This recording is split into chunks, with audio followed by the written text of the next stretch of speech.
worshiper, lover of leaving. Ours is no caravan of despair. Come, yet again come. Come, come, whoever you are, wonder worshiper, lover of leaving. Ours is no caravan of despair.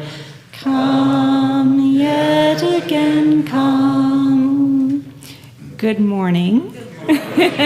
And welcome to the First Unitarian Church of Salt Lake City. What a joy to see each one of you as we begin our worship year together. Special welcome to those who are joining us on Zoom. We're really glad you're here. And a special welcome to our visitors today. You're our honored guests, and we're really glad to see you. Thanks for giving us a try. I invite you, if you're a visitor, to stop by our welcome table just outside this door after service. Let us get to know you and maybe introduce ourselves to you as well. As we begin our new church year, it's time to mark your calendars and register for all the things. I am sorry, but I have a lot of announcements today, so buckle up. Here we go. If you're interested in participating in a small group ministry, the registration form is live on our website and in the Torch email, so please sign up as soon as possible. No matter if this is your first year in a small group or your 20th, we want every participant to register so we can make sure we have the right number of folks in each group. And if you have children who will be participating in our religious education program, time to get them signed up too. If you have questions about registration for religious education, please see our director, Amanda Esco. She'd be happy to help you out. Now, for important dates. First Teams Night of the year is this week on Tuesday. Yes, this week is Teams Night. There will be pizza starting at 6:30, then we'll break up into our teams at 7. This is the only Teams Night before the activities fair. That's why we're doing it early, to give everybody a chance to get ready for the activities fair. So it's really important, if you're on a team, to be here on Tuesday night. In addition, I'm so excited about this, every Tuesday evening between now and the opening of early voting in early October, we're going to be writing postcards here at the church, Tuesdays, 6 to 8. I will be here. You can come and join me. Drop in one Tuesday or every Tuesday, bring your dinner, or maybe just bring a sweet snack to share, or just bring your sweet self. We are working with the Center for Common Ground in their, what's the name of the project? Reclaim Our Vote. And it reaches out to voters of color in swing states, just reminding them to check their registration and get out to vote. So please join me every Tuesday night until they tell us to stop.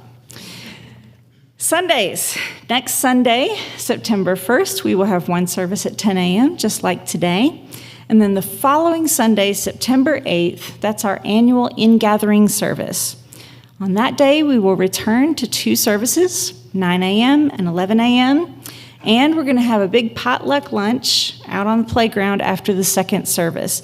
Don't forget to bring a dish, and don't forget to write down the ingredients so we can keep each other safe. On the 15th, I'm hosting a training for small group facilitators. If you're a facilitator, I know I'm announcing this before I told you in the email. I'm just trying to get it out as soon as I can. If you're a returning facilitator, if you're a rotating facilitator, or if you're interested in being a facilitator, or if you just want to learn something new, come and join us after church, after the 11 o'clock service on September 15th. 12:30 in the Haven.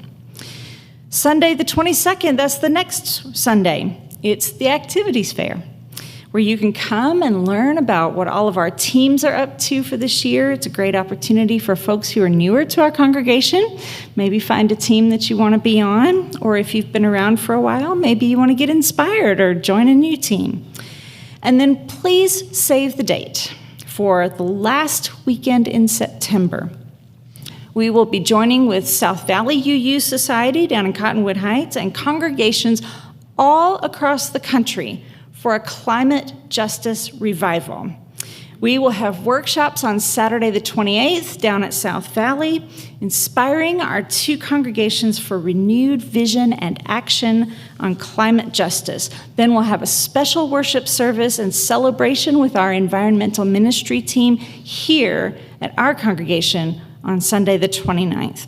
We want everyone to sign up. Did I finish the sign-up sheet this week? No, I did not. I didn't, but you can still sign up. Wait, maybe I did. Oh my gosh, I've had so much to do. Okay, I'll check on it, but look at the torch, okay? It might be in there, but it definitely will be in there for next week. And keep your eyes open for that. Okay, that was a lot of stuff coming at you all at once. I don't blame you if you missed some of it. Just look at the torch. That's our email newsletter that has all the details. If you're not getting the torch, you can talk to our folks at the welcome table, and they will sign you up. Okay, I just have one more thing. I promise this is the last thing. The playground is closed today. For real. I mean it. I know that some of you very small people can probably get under that purple tape, and some of you very tall people are looking at those fallen branches thinking, wouldn't that be fun to play on, Jack? I got my eye on you. But Miss Amanda told me she will be out there with a spray bottle, and she's going to spray you if you are in that playground, so don't be out there. It's dangerous. Okay, that's the last thing, I promise. Whew, so many announcements. It's the signposts of a busy, thriving church. A church with big plans. A church that wants to do something to make a difference. But for the next hour, instead, we release all the doing so we can just be. Someone, somewhere, is holding all the details for us. They can wait. We release all that so we can be here with our people, lifting up what is most important to us, the values we hold in common. I invite you right now to call to your mind one value that is most important to you right now, today. Your choice, the first one that comes to mind. Hold it before you.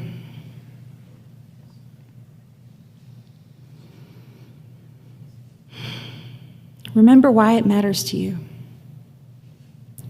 Remember perhaps a time when it served you well, or a time when its worth was proven to you. Hold it up like a jewel.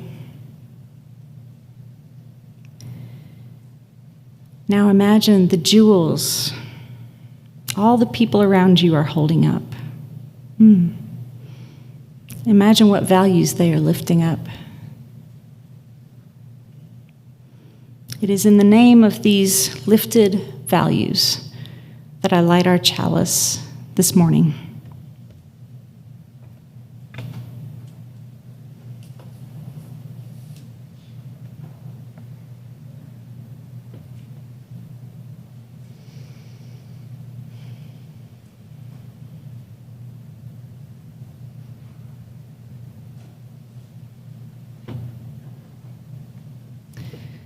I invite you now to rise with me in body or in spirit, and let's sing together number 123. We'll sing it through 2 times.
Will you join me in a spirit of quiet meditation or reflection?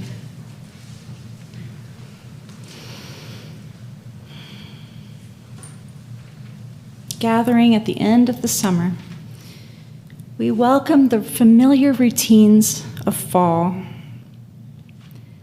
Some of us returning to school or to the routines of keeping someone else in school. Some of us finishing up the routines of a busy garden or outdoor space, bringing in and canning, beginning to look ahead toward clearing up and mulching. The earth is giving us her signals that she's turning. Can you feel it? Things are changing in subtle ways.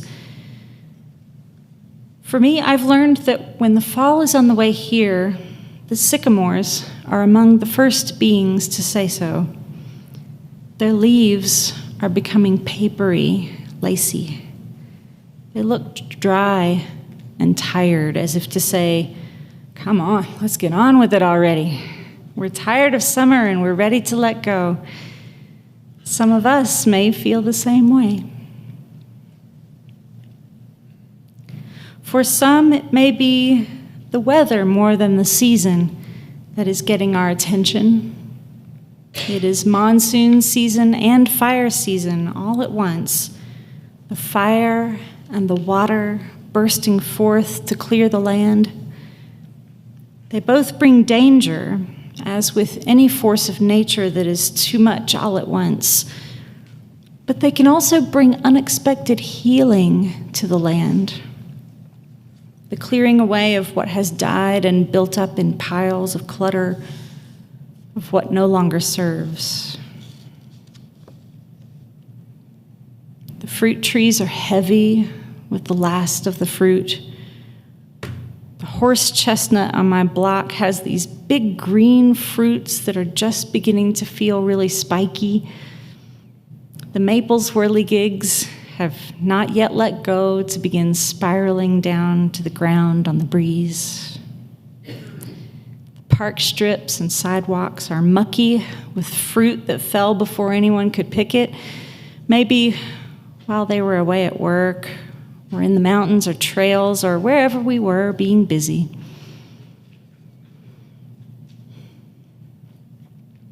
What season is it for you right now? What is flourishing, fruiting, opening, blooming for you right now? What feels round and heavy and ready to fall in your life? Where are the places where you could use a cleansing flood or a refining fire?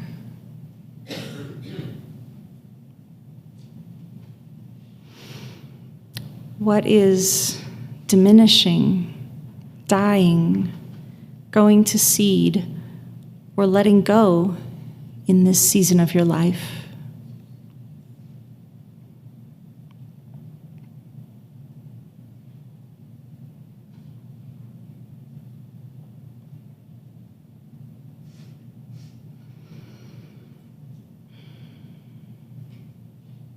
May we be awake and aware to these movements and seasons of time.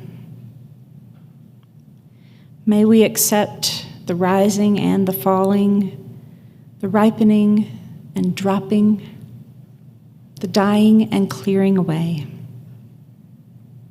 May it be so. Amen.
Oh, we give thanks, for this precious day, for all gathered here, and those far away, for this time we share, with love and care. Oh, we give thanks. For this precious day. I'm so grateful to be among you today.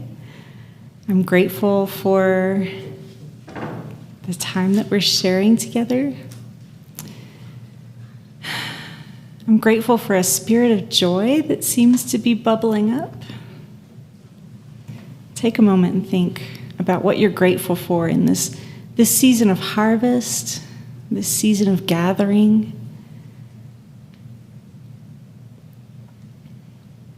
I love it that we spend a moment during our worship service every week for gratitude. It's so important. Of course, we focus it on gratitude for our congregation, but it's a good time for gratitude for anything, whatever is in your heart. Take this moment as we collect our offering gratefully that supports the work of our church. Maybe take this moment to share with somebody next to you what you're grateful for today. We'll gratefully collect our offering now and take a moment to share with each other.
I am feeling the joy. Are you feeling it too? Yeah. I'm feeling so joyful and hopeful coming into this fall. The winds have changed. The rains have fallen and the sun is shining through. It's the beginning of a school year, the beginning of our church year, but of course it's more than that too, isn't it? Where's all this positive energy coming from? Heard there was a big convention recently where people got together and talked about what's most important to them and crafted a new, exciting vision for the future. I heard that a lot of people got inspired to do something. Yes. So exciting to watch. Hard sometimes. I didn't agree with everything that was said, but it was inspiring just to be a witness, to feel like I was part of the conversation, to know that important conversations are happening. And I really just want to take a moment to thank our local delegates, Debbie Bieber, Joan Gregory, and Nancy Mose. Thank you for representing us. You know, it's tough when it's all online, but next year it will be in person in Baltimore. Such a fun city. Wait, are y'all on board with me? Are we talking about the same thing? Oh, you thought I was talking about our UUA General Assembly. What did y'all think I was talking about? You know, of course, churches and ministers have to be very careful not to endorse or denounce candidates in our official capacity, but we can definitely talk about issues and values. In fact, I would argue that that's one of the most important roles a church can play in society. Democracy is central to the UU way of seeing the world, and the issues that matter to us aren't arbitrary. We approach the vital issues of the day as an upwelling of our values. And this summer, our UU General Assembly sought to clarify for a new generation the values that are most important and most commonly shared among us now. The delegates to the General Assembly did some hard work regarding the direction of our faith movement. They passed a business resolution embracing transgender, non-binary, and intersex people as a fundamental expression of UU religious values. We also passed actions of immediate witness, inviting UU congregations to commit to humanitarian work in the face of global climate change, and not to forget to center love and disability inclusion in our ongoing response to COVID-19. We also passed an historic action in solidarity with the people of Palestine, as well as a responsive resolution supporting the October 7th hostages and their families. But the most historic work that we undertook together, and the work that has me feeling so hopeful about Unitarian Universalism, was to refresh the common statement of faith in Article 2 of the UUA bylaws. You may recall that last year was a year of study for the changes that were proposed in 2023. You may even recall that the UUA is supposed to update those statements every 15 years, and we had not done that. The last time that Article 2 was updated was 1984. Woo! When the purpose of the UUA was first crystallized in what we came to know as the 7 principles. Now, we are unlike most other faith denominations in that we don't claim that there are any eternal truths to which we must swear our allegiance. On the contrary, Unitarian Universalism emphatically declares that revelation is ongoing. That is, new truths are always revealing themselves to us, and we must never assume that we've got the final word on anything. UUs have a duty to always be on the search for truth and meaning. So why did we wait so long to update our faith statement? Because it's hard. It's so hard. It's asking thousands of free-thinking progressives to come up with one statement of where we are as a faith tradition at this moment in history. It's putting time limits and procedural limits on wordsmithing, because we UUs really love our words, and we want them to be just right. But let's face it, we can talk things to death before we come up with the words that make every person feel perfectly satisfied. And yet, that's really what we tried to do with Article 2. The UUA's Article 2 Study Commission solicited feedback from thousands of Unitarian Universalists across the country, wrote and rewrote for over a year, put it out for the congregations to study for a year, accepted amendments, rejected other amendments, and finally had a set of values centered on love that will guide us through the next 15 years or more. Knowing us. And so that's what you now have in your hand. These are the values that hold all congregations in our association in covenant with each other. Now, this is simplified language. Many thanks to Amanda Esco for making it pretty for us.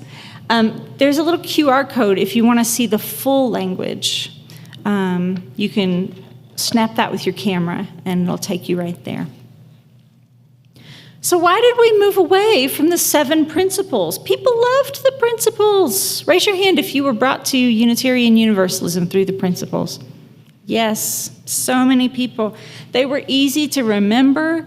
They made for a good elevator speech. They fit on a bookmark. Like, people loved them.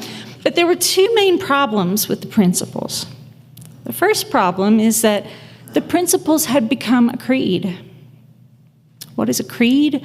It's a statement of belief to which all members of a faith must subscribe. But we've always been a tradition of deeds, not creeds, right? Ours is a covenantal faith going all the way back to our Puritan ancestors who in the 17th century leaned upon their covenants with each other to establish religious relationships. We have long insisted that UUs need not think alike to love alike. Yet in practice, that's kind of what we did with the 7 principles. They'd become a statement of belief that decided who was in and who was out. Regardless of their actions and the consequences of the actions. And that's the other problem. The principles were 7 statements of things we believed, but there are no actions in the principles. No active verbs. Check it out for yourself later on if you don't believe me. A faith that rests solely on belief is corpse cold, as Ralph Waldo Emerson described it in his journals. A faith that asks nothing, requires nothing, does nothing, changes nothing. A faith that only engages the brain is a faith of self-righteousness and self-congratulations, a faith of unexamined privilege that treasures comfort over justice. It is the definition of orthodoxy, right thinking, as opposed to orthopraxy, right doing or right action. We do need good thinking, no question about it, but nothing changes unless we do something, yes. That's why the new value statement is such a game changer. It identifies 6 values arrayed around love at the center. Each value statement includes action verbs. And if you look closely, you won't find it here. You have to look at the big statement. Each one also includes a covenant, a promise of how the UUA's members will take action. Now, who are the members of the UUA?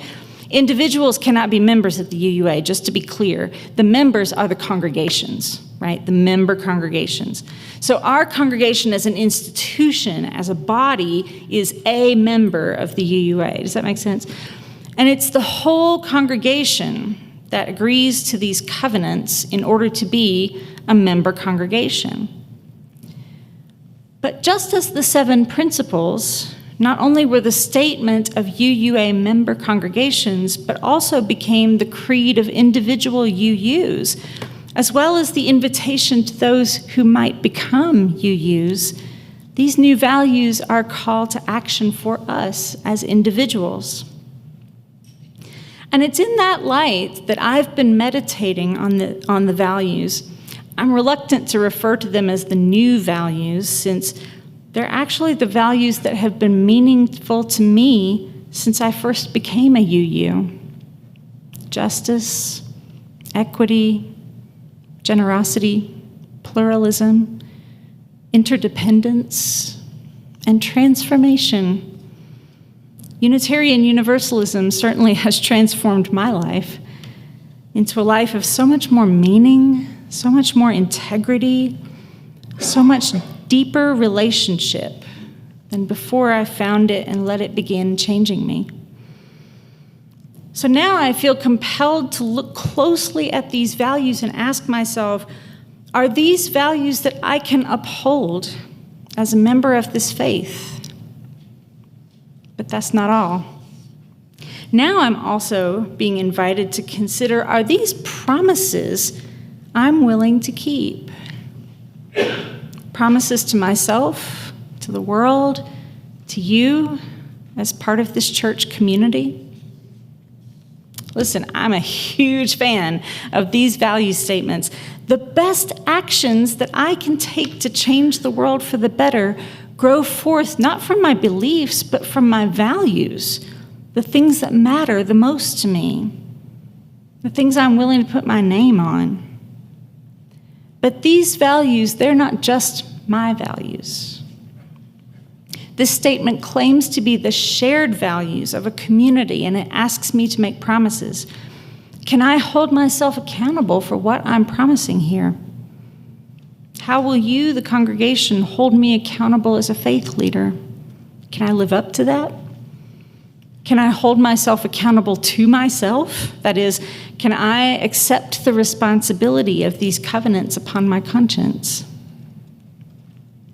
Covenants, in our tradition, are invitations to transformation within a web of interdependence. Covenants are promises we live into. We make them to ourselves first, before we make them to others. Can we trust ourselves to keep trying? Only then can we begin to reach out in trust to others in our community. So I come to this new language asking myself what I'm willing to commit. For example, I think that my reverence for the earth game is pretty strong. But what will it mean for me to commit to protect all beings from exploitation? I feel like I'm pretty open to change and adapting to the world and growing spiritually. Growing spiritually, that's my jam. But am I really comfortable with being never complete and never perfect? That's a squirmy spot for me. There's so little grace in our society for people when they make mistakes. Our claim to equity makes me feel proud of our faith, the declaration of our alignment with dignity, love, and compassion. And yet, I know we have a long way to go when it comes to full accessibility. What will that love and compassion require of me there? If someone shows me how our community is not really inclusive in some way, will I respond with defensiveness or with curiosity? I invite you to take some time with these value statements, the full ones, not the summaries, but the full statement. Really read them slowly and carefully and ask yourself, which parts make you feel proud to be a Unitarian Universalist? Which values are your favorites? Or perhaps which ones are easiest for you to embrace? And then notice which ones set up a challenge to your conscience. Which ones make you feel a little defensive or make you wonder if you can really live up to them? This year in our small group ministry program, we're going to spend a month with each of these values and make use of the opportunity to discuss them in community. Ask yourself and your fellow group members what commitments you're willing to make now and which ones you're willing to try on and maybe grow into over time. Perhaps the most compelling theological questions for me come from the call to love at the center. For a pluralistic faith in which many of us do not rely on a concept of God to anchor us, what do we mean when we talk about love? When we talk about a great love that holds us, what might we be talking about? Where is love in a universe of uncertainty? Is there a diverse enough range of expressions to accommodate the spectrum of metaphysics and philosophies common among us? What are the hardest questions that we can ask about this, and how shall we equip ourselves to answer them? How can we understand covenant as a function of this love? And what are the rituals and behaviors that demonstrate our formation around this value? And I want to make space for the idea that maybe this isn't a problem to solve or an issue to fix. I wonder if talking about love is a bit like swimming about bicycling. Wouldn't it make more sense to just love our way into a mature understanding of love rather than talking about it? Isn't that the whole point of these new value statements, to act our way into a new way of being? I'm so excited about the possibilities here for growth and learning. And as excited as I am about those possibilities, I know that as people of faith, we need to be committed to something deeper than slogans. The great moral decisions that face us in this era are not simple and cannot be approached with simple solutions. The most challenging questions call us to slow down, breathe deeply, and ask ourselves first, what are the values that animate us? Upon what values shall we act? All the strategies and tactics, all the actions and reactions, all the plans and projects that we may undertake as a community must flow from the bedrock of our values.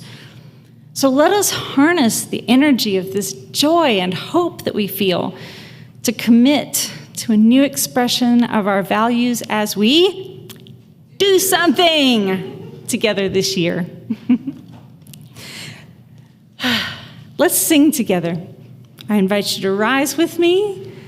The hymn number is 1018. Come and go with me.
Let us close with these words by the Reverend Michael Schuler.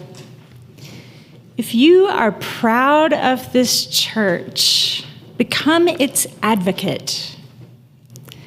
If you are concerned for its future, share its message. If its values resonate deep within you, give it a measure of your devotion. This church cannot survive without your faith, your confidence, your enthusiasm. Its destiny, the larger hope, rests in your hands.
fancy. Thank you, David. Thank you, Tristan. Please stay and have coffee with us. We'd love to talk to you and find out how things are going. Thanks for coming today.